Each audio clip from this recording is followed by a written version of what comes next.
আজকে গণজাগরণ মঞ্চের পক্ষ থেকে আমি বিশ্বরূপ।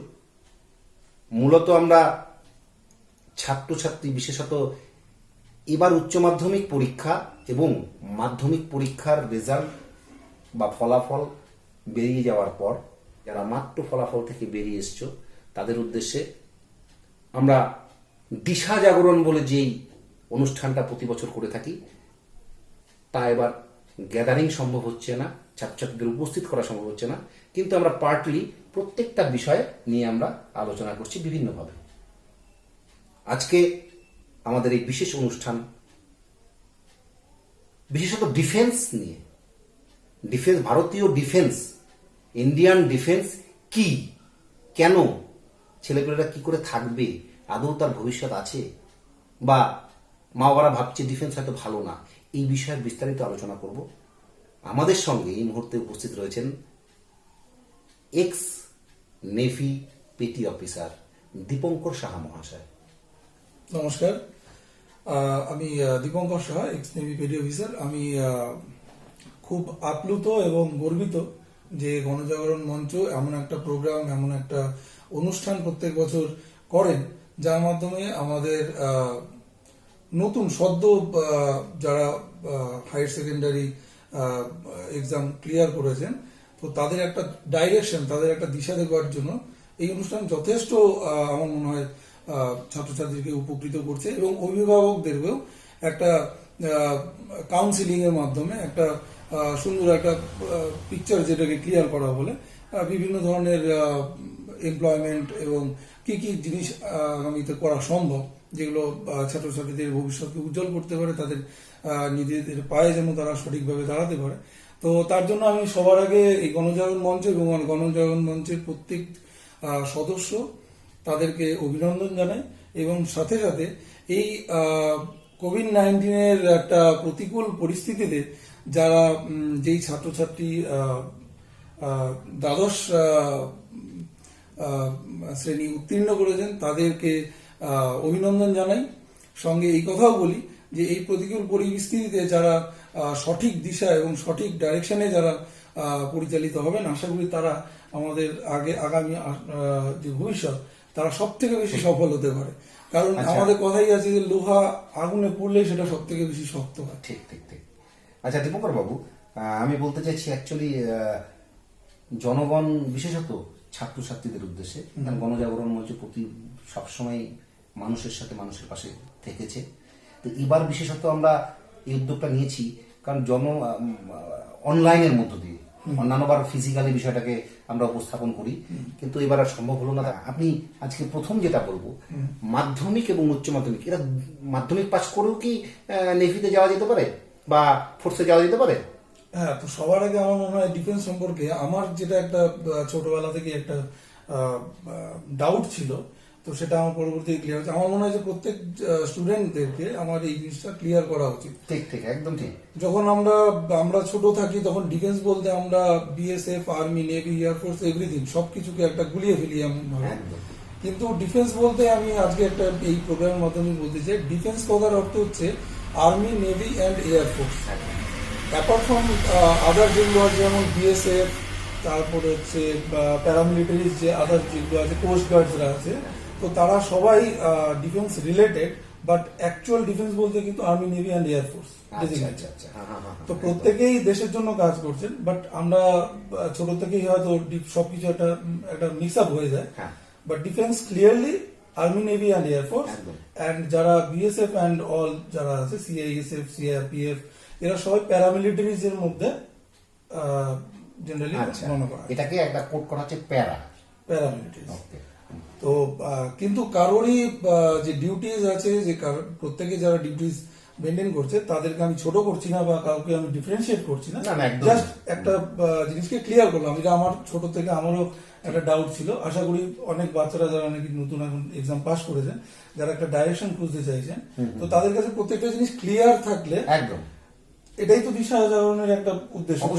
তো সবার প্রথমে বলি যে ইন্ডিয়ান নেভিতে যদি কেউ ইন্টারেস্টেড থাকেন তাহলে উনি আফটার মাধ্যমিক, মানে মাধ্যমিক দিয়েই সে জয়েন করতে পারেন। এখন নেভিতে যখন আমরা জয়েন করছি, তো নেভির মধ্যে অনেকগুলো আলাদা আলাদা এক্সামস হয়। ঠিক। নেভিতে এন্ট্রি করার জন্য অনেকগুলো এক্সামস, ডিফারেন্ট এক্সামস আছে। আচ্ছা। সেই এক্সামগুলোর মাধ্যমে ডিফারেন্ট পোস্টে অ্যাপয়েন্টেড হয়। আচ্ছা আচ্ছা, তো at the same time. At the same time. তো আচ্ছা। সেক্ষেত্রে মাধ্যমিক দিয়ে জাস্ট মাধ্যমিক কমপ্লিট করার পরে যদি কারো নেভিতে জয়েন করার ইচ্ছে থাকে তো সেক্ষেত্রেও তার সুযোগ আছে। আচ্ছা শুধুমাত্র তাদের ফিজিক্যাল যে ক্রাইটেরিয়া আছে, সে মানে সুস্থ সবল যদি হয় তাহলে সে নেভিতে আরামসে এক্সাম ক্লিয়ার করতে পারেন এবং তার জন্য মানসিকভাবে এবং শারীরিকভাবে তৈরি হতে পারেন।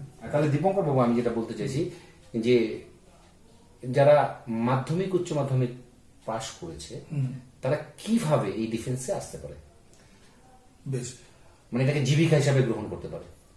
দেখুন, সবার প্রথমেই একটা জিনিস বলি যে এটা কিন্তু আমাদের যারা জয়েন করি ডিফেন্সে, এটা আমাদের জন্য জীবিকা হিসাবে আমরা দেখি না। ঠিক। আমরা দেখি এটা হচ্ছে সেবা, কিন্তু তার সঙ্গে আমাদের স্যালারি ব্যবহার যেগুলো আসে, রেমুনারেশন আসে, তাতে আমরা উপকৃত, আমাদের ফ্যামিলিও চলে। একদম। কিন্তু আমাদের কাছে বুঝতে হবে যে এটা জীবিকা নয়, এটা হচ্ছে সার্ভিস। দেশের জন্য আমাদের মূলত দেশের সেবা করার জন্য। তো আমরা এই জিনিসটাকে আমাদের নিজেদের সেলফ যেটা আছে, তো সার্ভিস বিফোর সেলফ হিসাবে বলি। তো আমি আপনার প্রশ্নে ডাইরেক্টলি চলে আসি যে আমরা যারা যে ছাত্র ছাত্রীরা জাস্ট হায়ার সেকেন্ডারি পাস করেছেন, একদম। তো তারা ডিফেন্সে কিভাবে জয়েন করতে পারবেন। দেখুন, ডিফেন্সে অনেকগুলো এক্সাম হয়, সেই এক্সামগুলোর মাধ্যমে ডিফেন্সে রিক্রুটমেন্ট হয় বিভিন্ন পোস্টে। তো সবার আগে আমি বলি যে ডিফেন্সে স্পেশালি আমি নেভির কথা বলে দিচ্ছি যে নেভিতে এনডিএ বলে একটা এক্সাম হয়। সেই এক্সামটাতে আমাদের আর্মি, নেভি, এয়ারফোর্স তিনটা সার্ভিসেরই একসাথেই রিক্রুটমেন্ট হয়।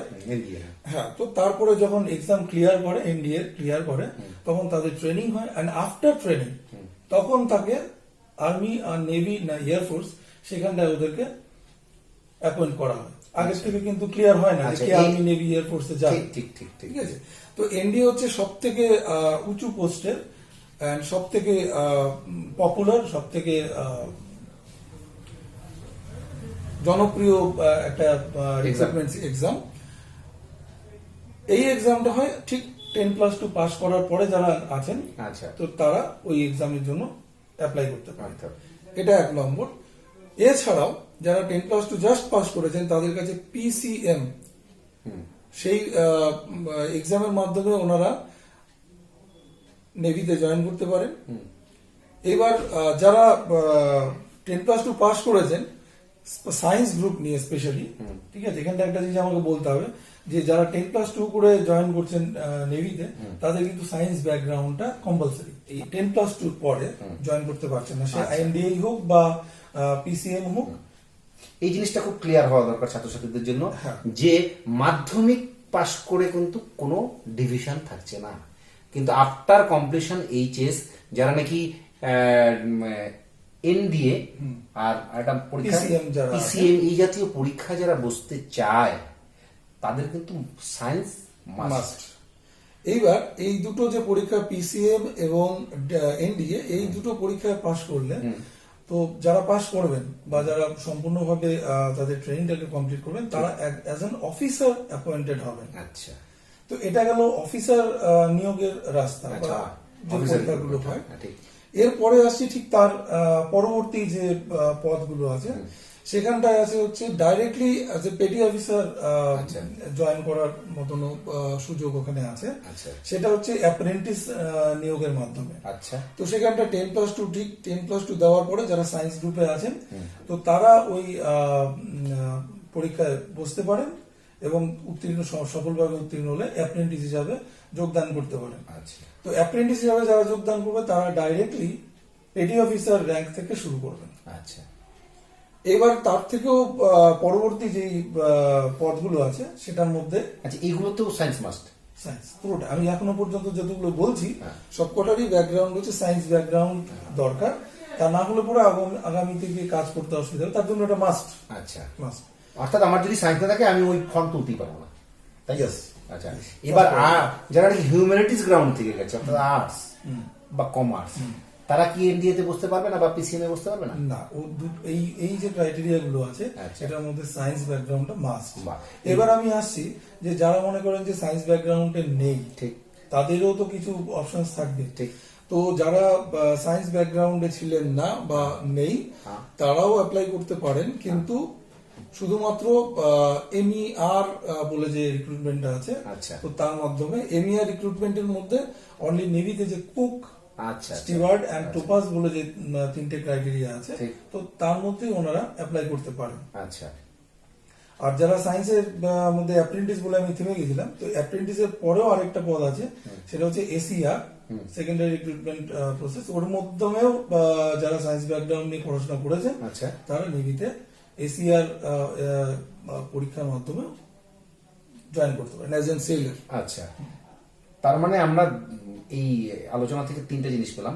একটা হচ্ছে এনডিএ আর পিসিএম, এই দুটো হচ্ছে সায়েন্স ক্যাটাগরির পরীক্ষা। রেস্ট অফ দেম যে পরীক্ষাগুলো আছে,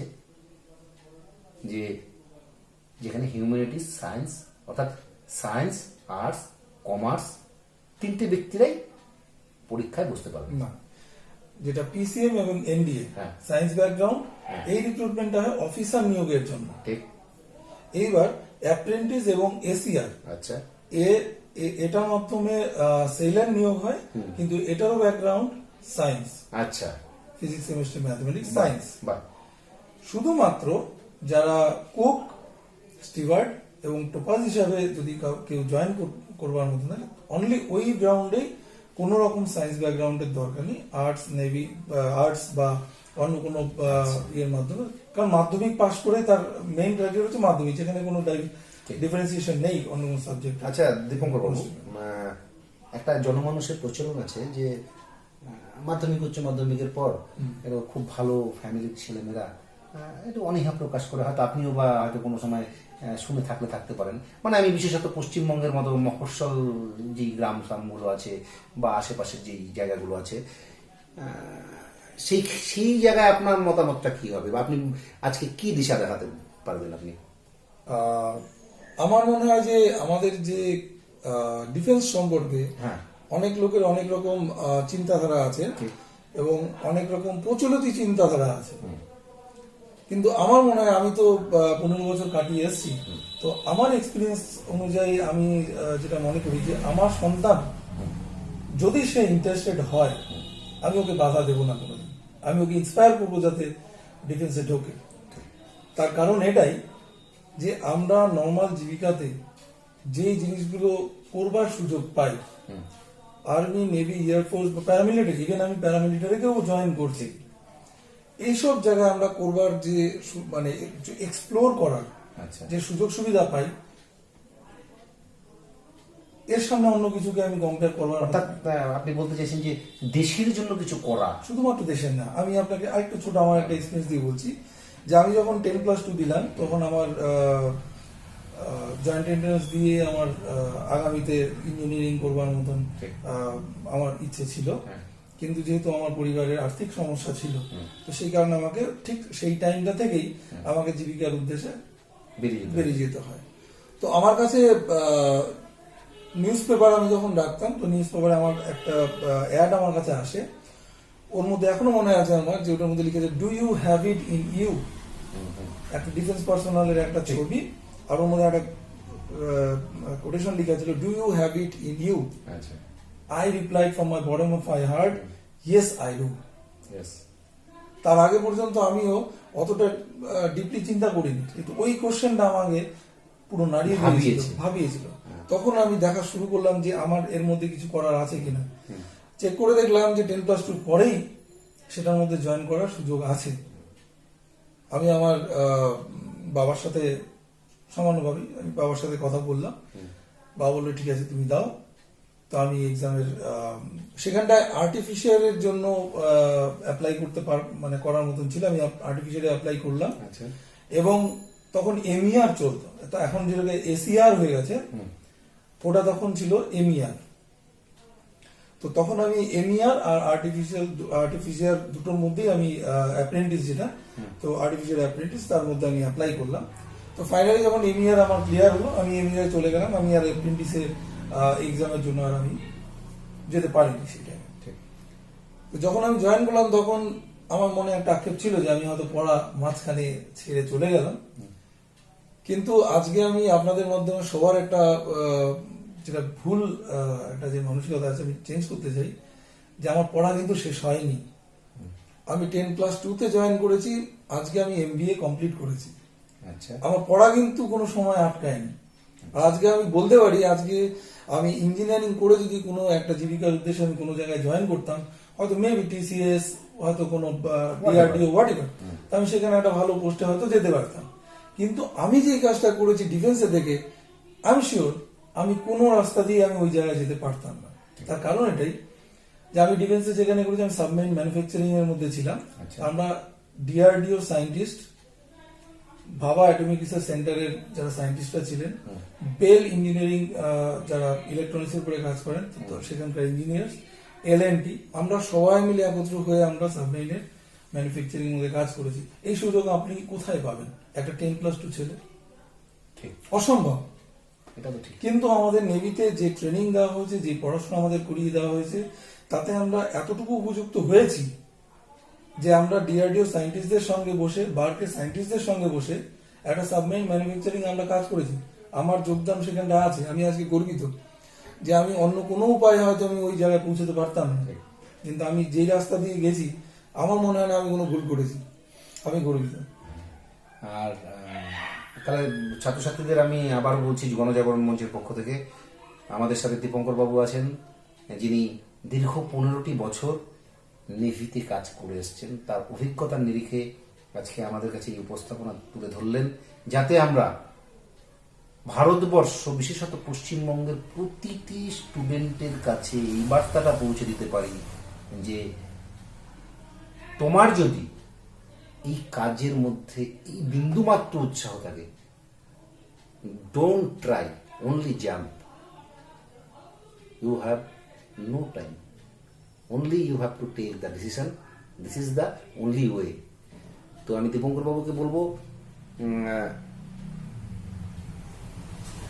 এই চাকরির যে 15 ইয়ার্স, এটা কি তিনটাতেই, মানে তিনটাতেই আপনাদের এই যে ফোর্সের যে 3টি ডিপার্টমেন্ট আপনাদের, সেই তিনটাতেই কি একই 15 ইয়ার্স? না, সেখানটা একটুখানি ভ্যারি করে। যেমন আমাদের নেভিতে 15 ইয়ার্স, অ্যাজ এ সেলার আমাদের 15 ইয়ার্স এর একটা বন্ড থাকে, সেই 15 ইয়ার্স আমাদের করতে হয়। ঠিক। তারপরে আমরা রিটায়ারমেন্ট নিতে পারি। ঠিক। কিন্তু আর্মির ক্ষেত্রে সেটা ডিফারেন্ট। আর্মির ক্ষেত্রে 18 ইয়ার্স এন্ড প্লাস, মানে আচ্ছা। আফটার 18 ইয়ার্স আপনি যদি চান তাহলে আপনি রিটায়ারমেন্ট নিতে পারেন। আচ্ছা, তো ঠিক এইভাবেও এয়ারফোর্সেরও ডিফারেন্ট। কিন্তু আমি যেহেতু নেভিতে ছিলাম, নেভিতে সব থেকে তাড়াতাড়ি হয় আচ্ছা, 15 ইয়ার্স, এটা অনলি নেভিতে। আচ্ছা, আর আর্মি এবং এয়ারফোর্সে সেটা তার থেকেও বেশি। ঠিক। তাহলে দীপঙ্কর বাবু, এই চাকরির শেষে জনমানুষ একটা ধারণা আছে, কিছু আলাদা করে কি কিছু বেনিফিট বা সুযোগ সুবিধা, মানে after completion of 15 years then any benefit you like that? Of course, দেখুন, আমরা যেহেতু যারা সেলার বা যারা ডিফেন্সে যারা চাকরি করি বা যারা জয়েন করি, তারা খুব আর্লি এজে আমরা জয়েন করে যাই। ঠিক। আর আমরা যখন রিটায়ার করি তখনও আমাদের মনে হয় যে that is very early age to retire. Yes. কিন্তু 15 ইয়ার্স রিটায়ার করার পরে আমাদের কাছে জেনারেলি, আমাদের জেনারেল ওয়েতে আমাদের এজ থাকে না কোনো এক্সামে বসবার মতো। কারণ আমরা যখন জয়েন করি at the age of 19 and 19.5, আর আমরা যখন রিটায়ার করি 34 and প্লাস। তো সেই টাইমটাতে অলমোস্ট অনেক জায়গাতে অনেকগুলো স্কোপই আমাদের কাছে বন্ধ হয়ে যায়। তো সেই ক্ষেত্রে গভর্নমেন্ট, আমাদের সেন্ট্রাল গভর্নমেন্ট, ইন্ডিয়ান গভর্নমেন্ট যে আছে, সে আমাদের কিছু এজ রিল্যাক্সেশন দেয় কিছু কিছু ক্ষেত্রে, স্পেশালি ব্যাংকস। তারপর সেন্ট্রাল গভর্নমেন্টের অনেক চাকরি আছে, সেখানটায় আমাদের এজ রিল্যাক্সেশন আছে।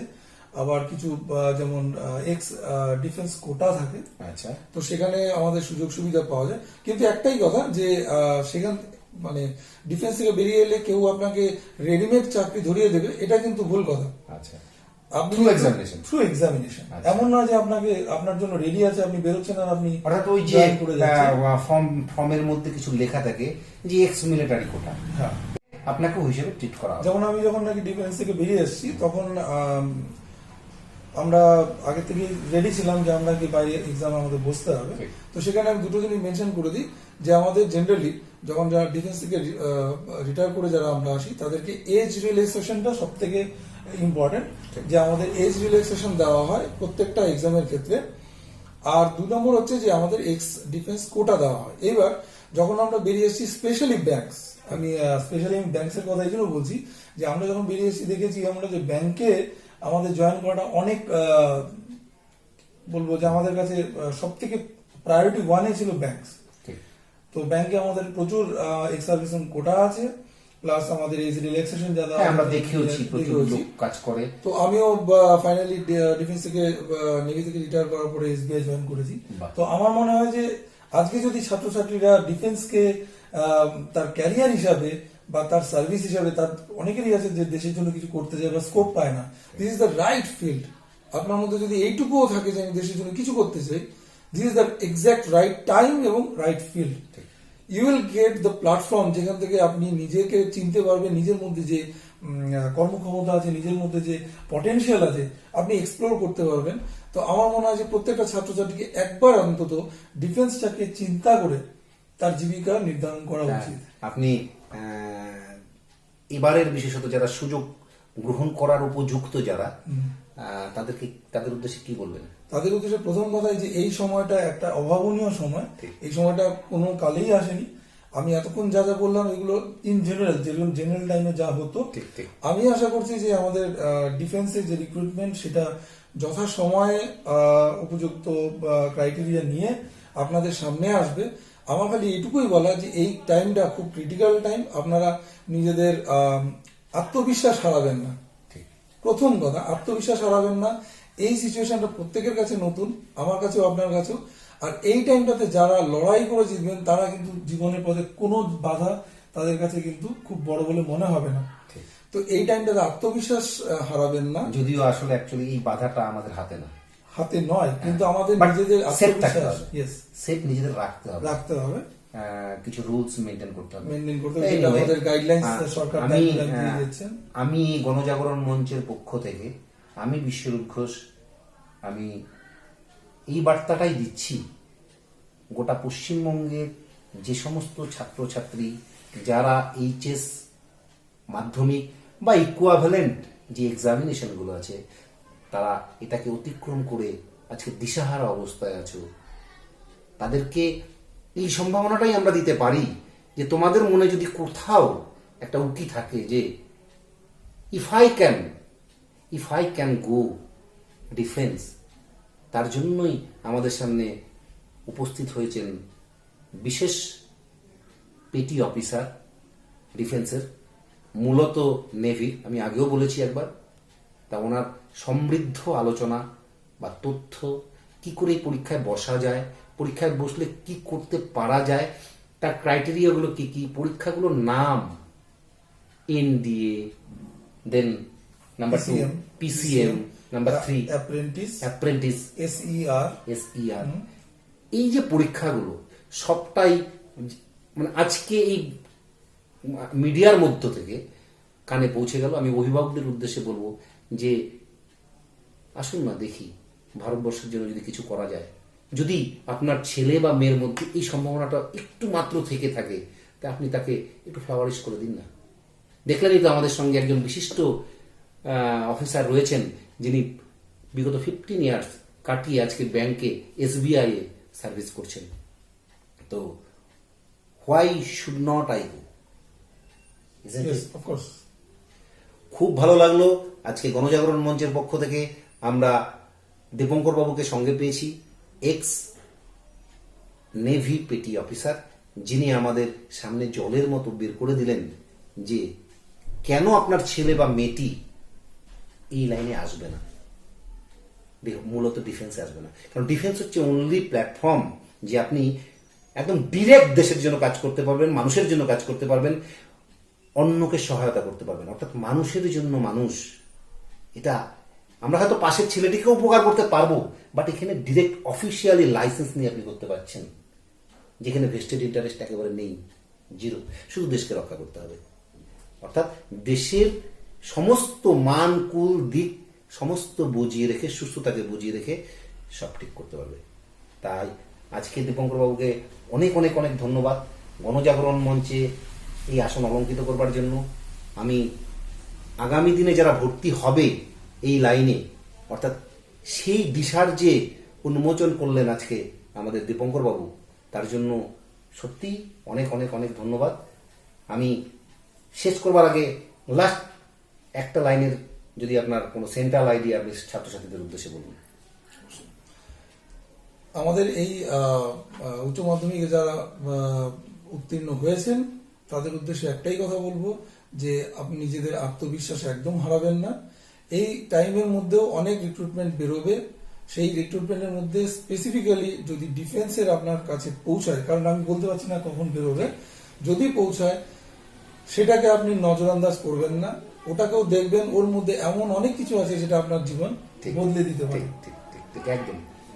তো জাস্ট দুটো লাইন বলবো, সেটা হচ্ছে সবখানেই এই কথা চলছে, আমাদেরও আজকে এই জায়গায় উপস্থিত হতে পেরে আবার এই লাইনটি আমার মনে পড়লো যে we are not afraid, we shall overcome someday.